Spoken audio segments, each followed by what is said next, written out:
हमारे मन में अक्सर ये सवाल आते रहता है कि आखिर कर्म क्या है, उसका सिद्धांत क्या है, अच्छे कर्म और बुरे कर्म क्या हैं और साथ ही साथ क्या कर्मफल मिलता है। आइए जानते हैं कि आखिर कर्म का सिद्धांत क्या कहता है, अच्छे कर्म कैसे बनते हैं। तो सबसे पहले जानते हैं कि कर्म क्या है। सनातन धर्म में कर्म कार्य कारण के सिद्धांत से जुड़ा हुआ है।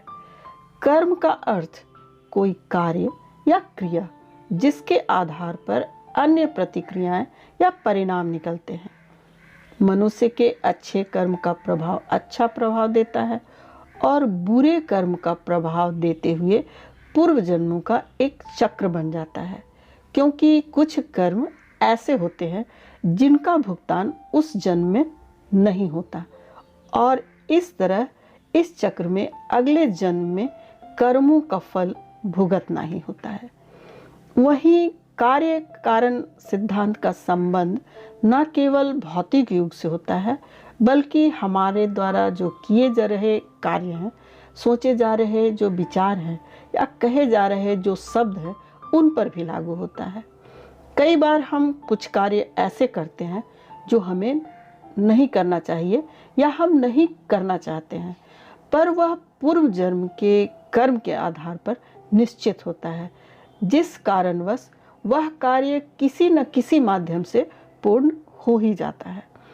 जैसे ही पूर्व जन्म का हमारा चक्र समाप्त हो जाता है तो व्यक्ति को उसी समय मोक्ष की प्राप्ति हो जाती है। हमारे शास्त्रों में इस बात का उल्लेख मिलता है कि 84 लाख योनियों के बाद मनुष्य का जन्म प्राप्त होता है। साथ ही यह भी विशेष रूप से वर्णित किया गया है कि केवल मनुष्य योनि में ही जन्म और मृत्यु के चक्र से मुक्ति पाई जा सकती है। अब जानते हैं कि जो कर्म है वो कितने प्रकार के हैं। तो सबसे पहला है नित्य कर्म, दूसरा नैमित्तिक कर्म, तीसरा काम्य कर्म, चौथा निष्काम्य कर्म, पांचवा संचित कर्म और छठा जो है वो है निषिद्ध कर्म। मनुष्य के कर्मों का फल कैसे मिलता है, इसे समझते हैं। मनुष्य के कर्म का फल उसकी परिस्थिति और दैवीय शक्तियों द्वारा निर्धारित होता है। ऐसा कहा जाता है कि यदि अच्छे कर्म और बुरे कर्म की तुलना में अधिक हैं तो बुरे कर्मों का फल इसी जन्म में और अच्छे कर्मों का फल अगले जन्म में मिलना निर्धारित होगा। इसी तरह यदि मनुष्य द्वारा किए गए कर्म में बुरे कर्म अच्छे कर्मों की तुलना में अधिक हैं तो इस जन्म में अच्छे कर्म भोगने होंगे, जबकि बुरे कर्मों को भोगने के लिए अगला जन्म निर्धारित होगा। अब मनुष्य को कौन कौन से कार्य करने चाहिए, यानी कर्म करने चाहिए। तो जो सबसे पहला है कि मनुष्य को अपने घर परिवार की आवश्यकताओं को ध्यान में रखना चाहिए। अधिक पैसा होने के बावजूद जरूरत पड़ने पर उसे संभाले रखना भी केवल बुरा कर्म बताया गया है। मान लीजिए आपके पास बहुत पैसा है लेकिन उसे आप केवल खर्च नहीं कर रहे हैं, सिर्फ संचित कर रहे हैं, तो ये भी बुरा कर्म में आता है। उस धन का इस्तेमाल मुसीबत के समय में अवश्य करें, धन बचाने के लालच में ना पड़े रहें। दूसरा, अपनी आय से अधिक खर्च ना करें। अपने सामर्थ्य के अनुसार दान पुण्य करें। अपनी क्षमता से अधिक दान पुण्य और खर्च भी आपको जो है पाप का भागी बना सकता है। तीसरा है, हमेशा अच्छे लोगों के संगत में रहें और दुष्ट छल कपटी की संगति से खुद को बचा कर रखें। बुरी संगति हमें अक्सर बुरे परिणाम ही देती है। चौथा है कि कभी भी खुद के स्वार्थ के लिए दूसरों का अहित करने का कभी भी न सोचें।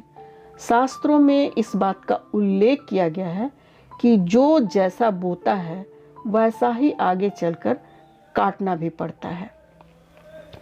पांचवा है कभी किसी व्यक्ति से कुछ छल से छीनने का प्रयास ना करें।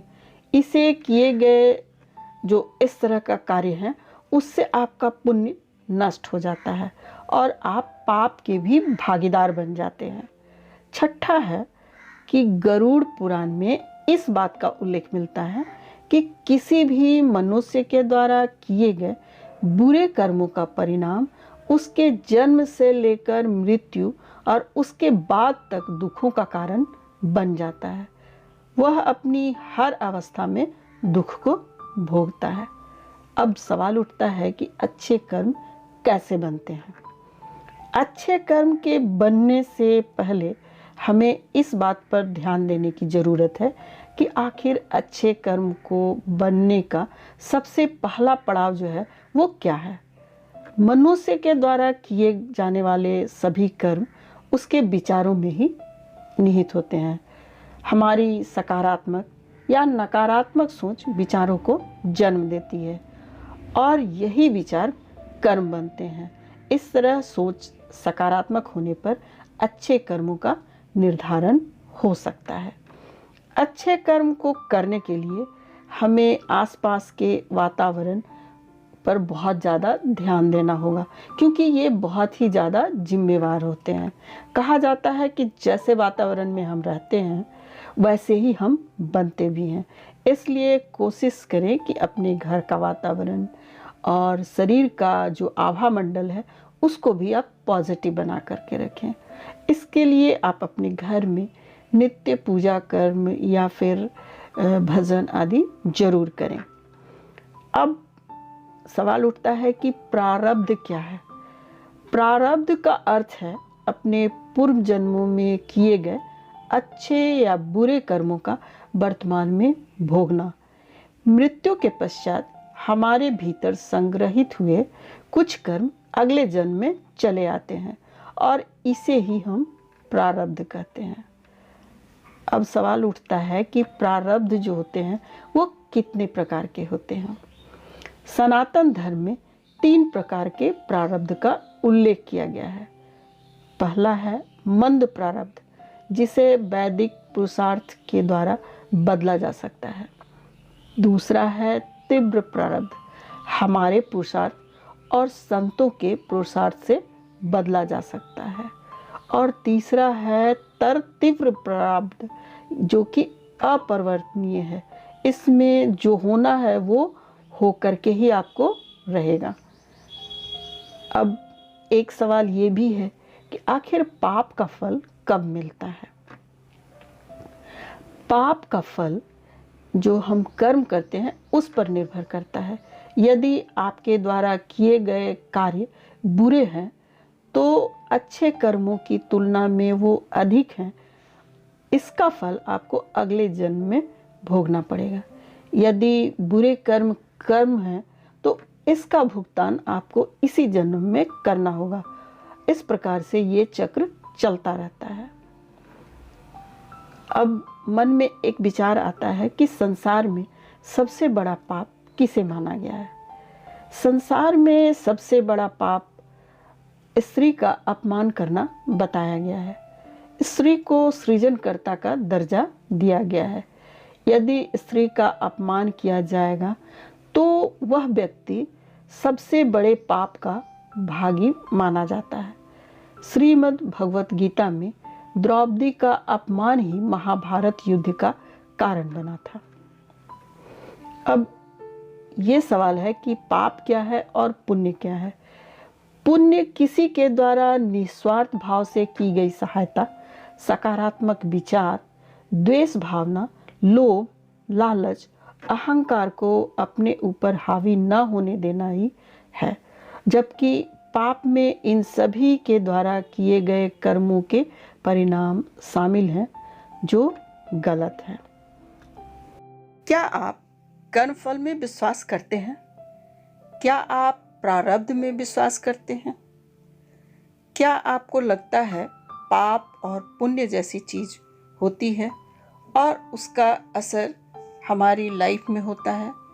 प्लीज़ कमेंट करके मुझे बताएं कि आप इसमें विश्वास करते हैं या नहीं करते हैं।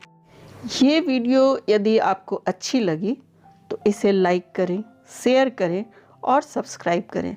साथ ही बेल आइकन को भी प्रेस कर दें, जिससे नए वीडियो के अपलोड करते ही आपको नोटिफिकेशन मिल जाए।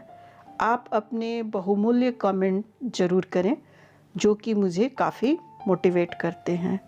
आप हमेशा स्वस्थ रहें, सफल रहें, हमेशा खुश रहें। इसी कामना के साथ मिलते हैं नेक्स्ट वीडियो में।